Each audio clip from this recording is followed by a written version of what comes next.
বাংলা সাহিত্যের সবচেয়ে গুরুত্বপূর্ণ একটা কবি হচ্ছে কাজী নজরুল ইসলাম, যিনি আমাদের হচ্ছে জাতীয় কবি এবং বিদ্রোহী কবি নামে পরিচিত। আজকে আমরা শর্টকাটে তাকে নিয়ে আলোচনা করব এবং এখান থেকে 1 মার্ক অবশ্যই কমন আসবে। ভিডিওটি না টেনে শুরু থেকে শেষ পর্যন্ত দেখেন এবং 1 মার্ক নিশ্চিত করেন।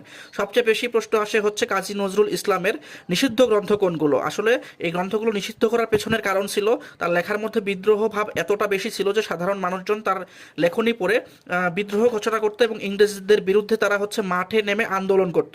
তার নিষিদ্ধ গ্রন্থগুলো আমরা শর্টকাটে মনে রাখবো হচ্ছে বিজেপি ভিসি, বিতে হচ্ছে বিষের বাসি, যেতে যুগবাণী, পিতে প্রলয় শিখা, ভিতে হচ্ছে ভাঙার গান, শীতে চন্দ্রবিন্দু।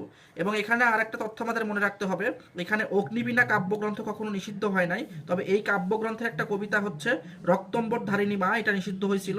এবং রাজনৈতিক একটা কবিতা যেটা হচ্ছে আনন্দময়ীর আগমনে লিখার জন্য নজরুল গ্রেপ্তার পর্যন্ত হয়েছিল 1922 সালে। এবং এই কবিতা যেই পত্রিকায় ছাপা হয়তো সেটা হচ্ছে ধূমকেতু। এই কবিতার জন্য ধূমকেতু পত্রিকাটি নিষিদ্ধ হয়েছিল। তার বিখ্যাত 3টা উপন্যাস হচ্ছে কুহেলিকা, মৃত্যু ক্ষুধা, বাঁধনহারা। এটা আমরা মনে রাখবো কিভাবে? একটা মেয়ের নাম হচ্ছে কুহেলিকা, কুহেলিকাকে আমি বললাম হচ্ছে তুমি মৃত্যু ক্ষুধায় বাঁধনহারা। কুহেলিকা তুমি মৃত্যু ক্ষুধায় বাঁধনহারা। বাঁধনহারা রাজনৈতিক উপন্যাস, এটা হচ্ছে প্রথম পাঠ্যকাব্য এবং কাজী নজরুল ইসলামের এটা প্রথম প্রকাশিত উপন্যাস। মৃত্যু ক্ষুধা এটা নজরুলের ত্রিশাল অঞ্চলের মানুষজনকে নিয়ে লেখা হয়েছিল।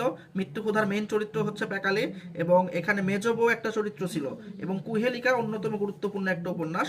তারা লেখা গল্প গ্রন্থগুলো আমরা এইভাবে মনে রাখবো: শিউলির রক্তে ব্যথা, শিউলি দিয়ে শিউলি মালা, রক্তে দিয়ে রিক্তের বেদন, ব্যথাতে ব্যথার দান।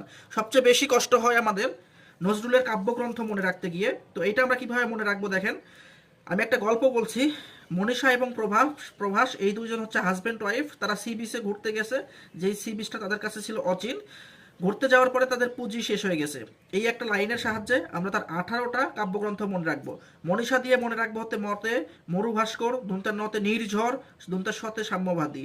প্রভাস দিয়ে মনে রাখবো পথে প্রলয় শিখা, ভতে ভাঙার গান, দুন্তার স দিয়ে মনে রাখবো পরপর 3টা সঞ্চিতা, সন্ধ্যা, বাঁধনহারা। অচিন স্বরেও দিয়ে মনে রাখবো অগ্নিবীণা, চিতে চিত্তনামা, দন্তনতে নতুন চাঁদ। সি বিচ, সিতে সিন্ধু হুন্দল, বিতে বিষের ভাসি, চতে চক্রবাক। এবং পুঁজি দিয়ে আমরা মনে রাখবো হচ্ছে পুতে পুবের হাওয়া, জিতে জিঞ্জির। শেষ দিয়ে মনে রাখবো হচ্ছে সৌগাত। সাথে অতিরিক্ত আমাদের আরো কয়েকটা কাব্যগ্রন্থ আছে, এটা মনে রাখবো আমরা এইভাবে: সাত ভাই চম্পা, যার নাম চম্পার নাম তারা ভালোবাসার একটা দিয়েছে দোলন চাপা। তারা দোলন চাপার জন্য ঝিঙে ফুল আনতে গেছিল, এইভাবে মনে রাখবো। সাত ভাই চম্পা, এই সাত ভাই চম্পার আরেকটা নাম দিছে হচ্ছে দোলন চাপা, তারা তার জন্য ঝিঙে ফুল আনতে গেছিল। আর দোলন চাপা এটার প্রথম কবিতা হচ্ছে আজ সৃষ্টি সুখের উল্লাসে। কাজী নজরুল ইসলাম